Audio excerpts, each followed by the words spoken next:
नमस्कार, इंदौर में हर्षित तिवारी। अभय न्यूज के 26 फरवरी शुक्रवार के बुलेटिन में आप सभी का स्वागत है। आइए देखते हैं आज दिन भर की खास खबरें। शहर में 2 युवक फर्जी शेयर ट्रेडिंग के नाम पर लोगों से करोड़ों रुपए की धोखाधड़ी कर रहे थे। पुलिस ने ग्रेविटी मॉल में दबिश देकर एल्गो ट्रेडिंग कंपनी का भंडाफोड़ किया। यहां बाहर चॉइस ब्रोकिंग कंपनी का बोर्ड लगा रखा था। विजयनगर पुलिस के मुताबिक ग्रेविटी मॉल स्थित ऑफिस के बाहर चॉइस ब्रोकिंग कंपनी का बोर्ड लगा रखा था, जबकि काम शेयर बाजार का चल रहा था। पुलिस ने धोखाधड़ी के मामले में शेयर ट्रेडिंग कंपनी के डायरेक्टर सहित 3 लोगों को गिरफ्तार किया है। इनके नाम शुभम प्रजापति निवासी भमूरी, श्रव्या निवासी कालानी नगर और कुलदीप है। कुलदीप और शुभम रिश्तेदार हैं और कंपनी का संचालन करते हैं। श्रव्या कंपनी में एचआर का काम संभालती है। पुलिस के मुताबिक कंपनी नौकरी देने के नाम पर युवक युवतियों को ट्रेनिंग के लिए बुलाते थे और ट्रेनिंग के बाद वे अलग अलग शहरों में फोन लगवाकर शेयर ट्रेडिंग के नाम ठगी करते थे। पुलिस ने अब तक 1 करोड़ 60 लाख की ठगी पकड़ी है। ये कल विजयनगर थाना क्षेत्र में एक एडवाइजरी कंपनी थी, उस पर एक अपराध कायम किया गया है। जैसा कि पूर्व में भी कई एडवाइजरी कंपनीज के खिलाफ पुलिस ने मामले कायम किए थे, उसी के कार्यक्रम में ये भी एक कार्रवाई हुई है। इसमें एक ग्रेविटी एक मॉल था, वहाँ पर एक कंपनी थी, उसका नाम था चॉइस ब्रोकिंग। इस चॉइस ब्रोकिंग का जो बोर्ड लगा था उसमें एक फर्जी तरीके से एक कंपनी ऑपरेट हो रही थी। इसमें 3 लोग थे, एक था कुलदीप और शुभम और एक महिला अधिकारी थी श्रव्या। इन तीनों मिलकर एक कंपनी, जो कि एक सही कंपनी थी, स्मार्ट ट्रेडिंग कंपनी, लोगों को बताते थे कि स्मार्ट ट्रेडिंग कंपनी के हम एम्प्लॉय है और पैसा जो इन्वेस्ट करते थे एक ऐप के माध्यम से। इनकी खुद की जो बनाई कंपनी थी एल्गो ट्रेडिंग। तो इसमें काफ़ी लोगों को नुकसान हुआ और हमारे पास करीब 4 शिकायतें थी जिसमें इनके द्वारा पैसा इन्वेस्ट किया गया था और इन चारों जो फरियादी थे उनकी रिपोर्ट पर से इनके विरुद्ध अपराध कायम हुआ।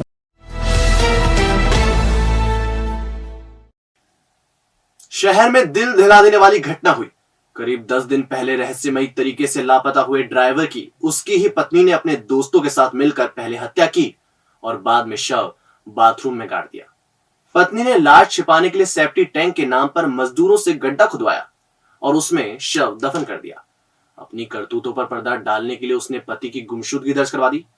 पुलिस को महिला के हाव भाव से शक हुआ और जब हिरासत में लेकर पूछताछ की तो उसने 2 साथियों के साथ हत्या करना कबूल कर लिया।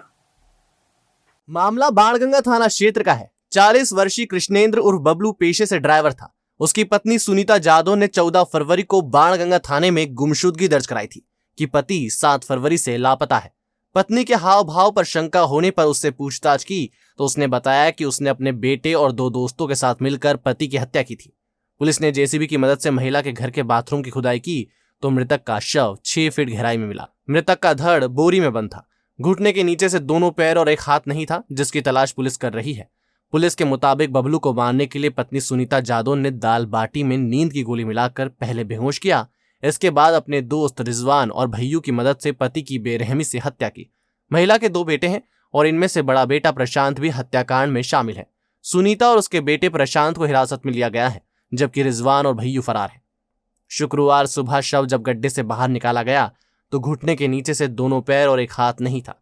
सुनीता ने पुलिस को बताया पति बबलू उसे और उसके दोनों बेटों प्रशांत और ध्रुव को रोज पीटता था, जिसके चलते वह नरवल कांकड़ के अपने घर को छोड़ गणेश धाम में आकर रहने लगी। लेकिन यहां भी बबलू आकर मारपीट करता था, जिसके बाद सुनीता की दोस्ती रिजवान और भैयू से हो गई। सुनीता ने 5 फरवरी को दाल बाटी बनाई और बबलू की दाल में नींद की गोली मिला दी। इससे वह बेहोश हो गया। इसके बाद उसकी गला घोंटकर हत्या कर दी। उसके शरीर के हाथ, पैर और धड़ काट कर अलग अलग कर दिए। पुलिस के मुताबिक महिला ने उसके शरीर के टुकड़ों को अलग अलग जगह फेंका है, जबकि धड़ गाड़ दिया है। बाणगंगा टीआई राजेंद्र सोनी ने बताया, सुनीता जादव जब रिपोर्ट लिखवाने आई तो उसके और उसके बेटों के हाव भाव से नहीं लगा कि उन्हें पति के गुम होने का कोई मलाल है। मोहल्ले में पूछताछ के दौरान गुरुवार को मुखबिर ने सूचना दी कि सुनीता घर से भागने की फिराक में है। इस पर उसे हिरासत में लिया। पूछताछ में यह भी पता चला कि बबलू की हत्या गणेश धाम स्थित घर में की गई थी और उसकी लाश को नरवल कांकड़ के घर में लाकर गाड़ दिया गया था। इसके बाद मजदूर को बुलवाकर उस पर प्लास्टर कर दिया था। टीआई सोनी के मुताबिक प्रथम दृष्टया मामला पारिवारिक कलह का लग रहा है, लेकिन जांच के बाद ही स्थिति स्पष्ट होगी।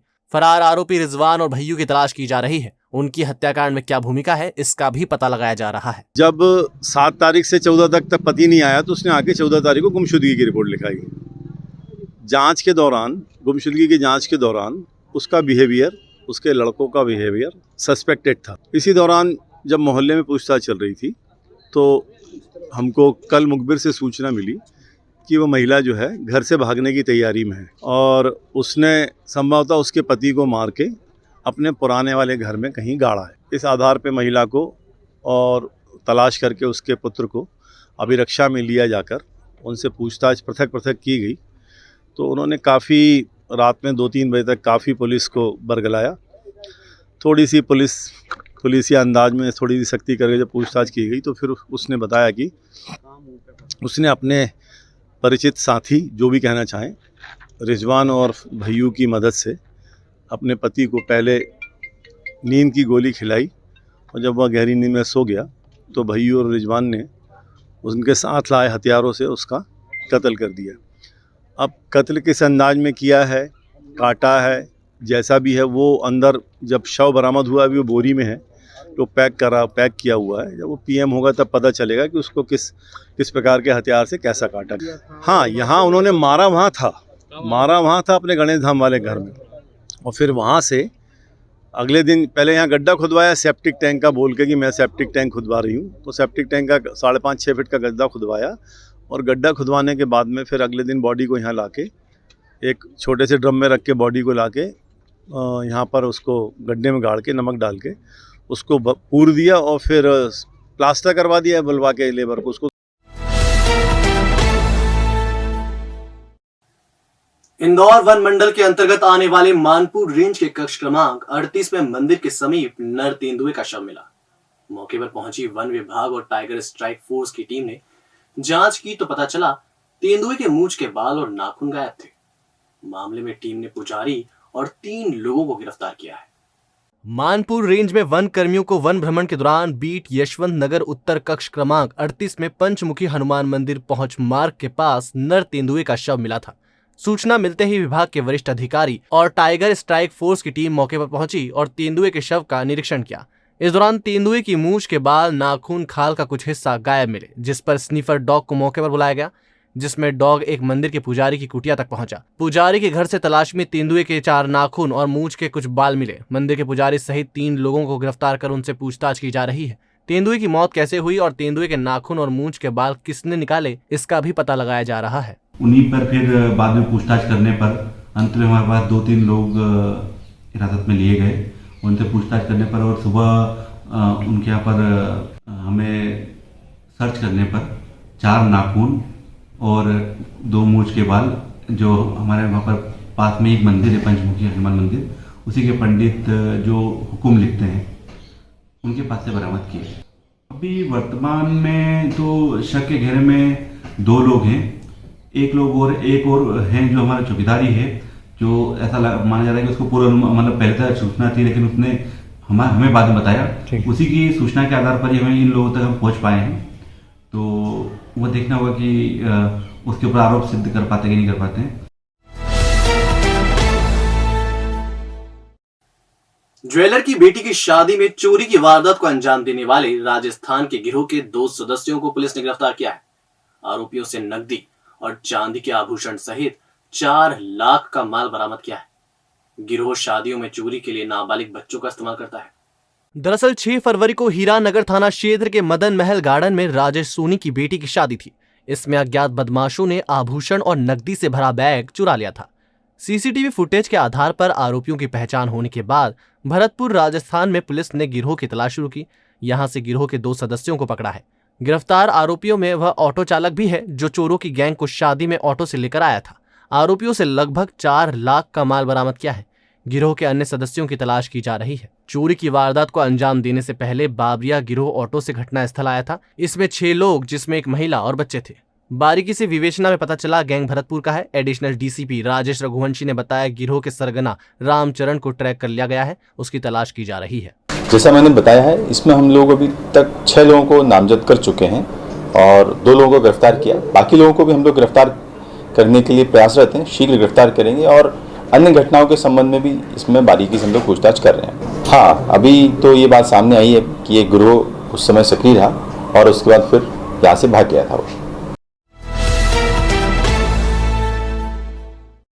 एप्पल कंपनी की नकली एक्सेसरीज बेचने की शिकायत पर पुलिस ने नॉवेल्टी मार्केट में दबिश दी। यहां से बड़ी मात्रा में नकली एक्सेसरीज जब्त की गई। एमजी रोड थाना पुलिस के मुताबिक एप्पल कंपनी के डायरेक्टर विशाल जडेजा ने एप्पल की नकली एक्सेसरी बेचे जाने की शिकायत उच्च अधिकारियों को की थी और थाने में शिकायती आवेदन दिया था। इसके बाद 4 टीमें गठित की गई और जेल रोड स्थित नॉवेल्टी मार्केट स्थित दुकान नंबर 3 पर दबिश दी गई। यहां से 495 नग एप्पल के नकली cover, earpod, USB, power bank आदि जब्त किए गए हैं। दबिश के दौरान नौकर मिला जिसने बताया मालिक दिल्ली गया है। पुलिस ने उसे आरोपी बनाया है। जब्त की गई एक्सेसरीज की कीमत 3,44,000 रुपए है। एक अपने Lakshmi novelty market jail road दुकान नंबर 3 एसएसपी मोबाइल एसेसरीज की दुकान पर रेड डाली गई, जिसमें मैं स्वयं था। उसमें करीबन मोबाइल एसेसरीज एप्पल कंपनी के जो नकली है 495 नग मिला, जिसमें उनमें मोबाइल के नकली कवर था, एयरपोर्ट, नकली airport, battery, power bank, UCB cable, ऐसे कुछ नकली एसेसरीज मोबाइल मिले। उसमें 495 नग मिले। आरोपी उसमें दुकान पे उस समय हम लोग रेड डाले, उसमें नौकर था और दुकान मालिक दिल्ली गया हुआ था, इसलिए उसको आरोपी बनाए हैं, लेकिन अभी उसकी लिखा पढ़ी गिरफ्तारी नहीं हुई है। और उसमें शॉपिंग करने गई महिला से पर्स छीनने वाले 2 बदमाशों को पुलिस ने गिरफ्तार किया है। पुलिस ने आरोपियों से पर्स भी बरामद कर लिया है।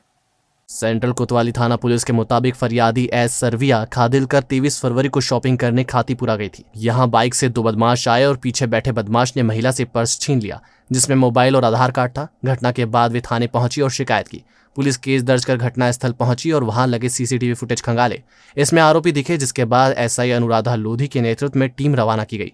टीम ने बाणगंगा क्षेत्र के रहने वाले संदीप लोधी और जितेंद्र पाल को पकड़ा। पूछताछ में दोनों ने अपराध करना स्वीकार किया। उनसे पर्स, मोबाइल और आधार कार्ड भी बरामद किया है।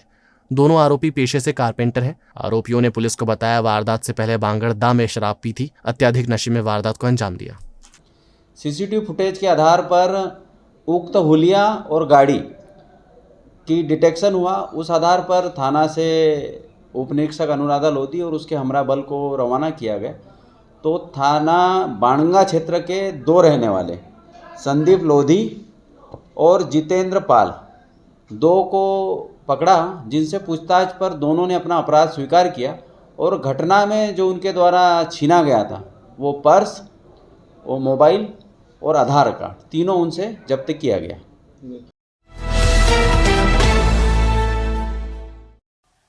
सफाई कर्मियों ने राजवाड़े पर धरना दिया। वह वेतन भुगतान और मजदूरी को लेकर प्रदर्शन कर रहे थे। राजवाड़े पर शहर के सफाई कर्मी बड़ी संख्या में पहुंचे और प्रदर्शन किया।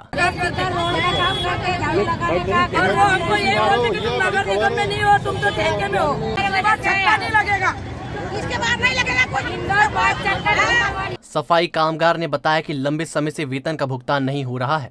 इसी तरह वेतन वृद्धि भी नहीं की जा रही है। अगर नगर निगम ने समय पर पेमेंट नहीं किया तो सफाई व्यवस्था ठप कर दी जाएगी। और अब खबरें दे दनादन। इंदौर हाई कोर्ट ने निजी स्कूलों द्वारा शिक्षकों को आवंटित क्वार्टर खाली करवाने और शिक्षकों को पूरी तनख्वाह नहीं देने का मुद्दा उठाने वाली 2020 के कोरोना काल में लगी याचिका को निराकृत कर दिया है। याचिकाकर्ता ने कोर्ट को याचिका के माध्यम से बताया था कि डेली कॉलेज प्रबंधन और अन्य निजी स्कूलों द्वारा अभिभावकों से पूरी फीस लेने के बाद भी शिक्षकों को पूरी तनख्वाह नहीं दी जा रही है।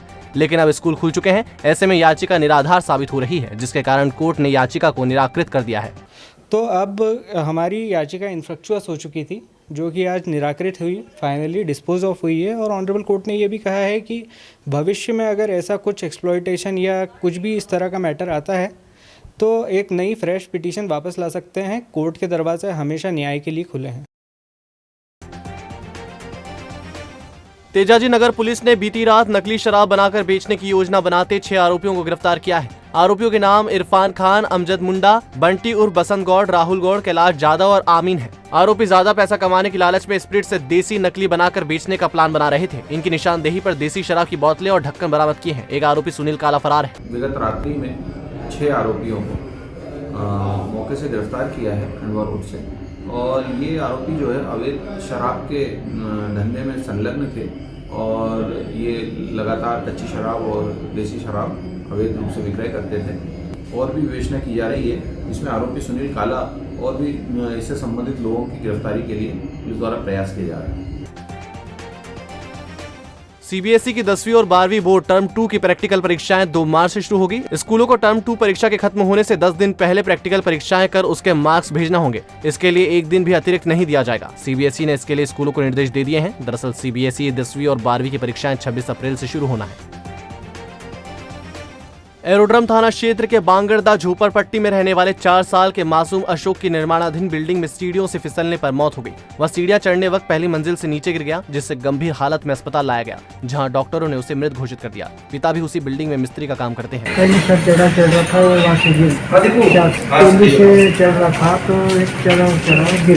वहाँ एक काम करने वाला है सुरेश गहलोत, 4 वर्षीय बालक थे अशोक, पिता सुरेश गहलोत।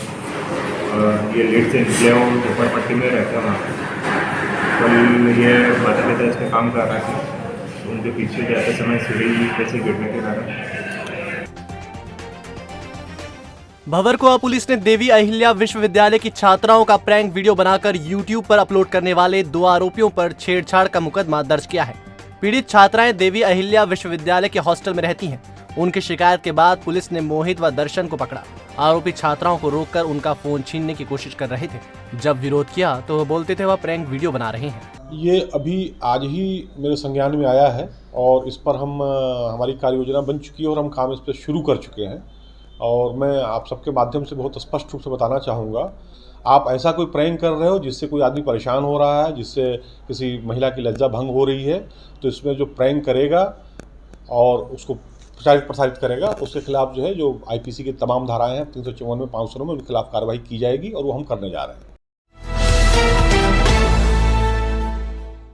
तो आपने देखा हमारा बुलेटिन। आपको हमारा बुलेटिन कैसा लगा इसका फीडबैक कमेंट सेक्शन में जरूर दीजिएगा। फिर मिलेंगे नए बुलेटिन के साथ। नमस्कार।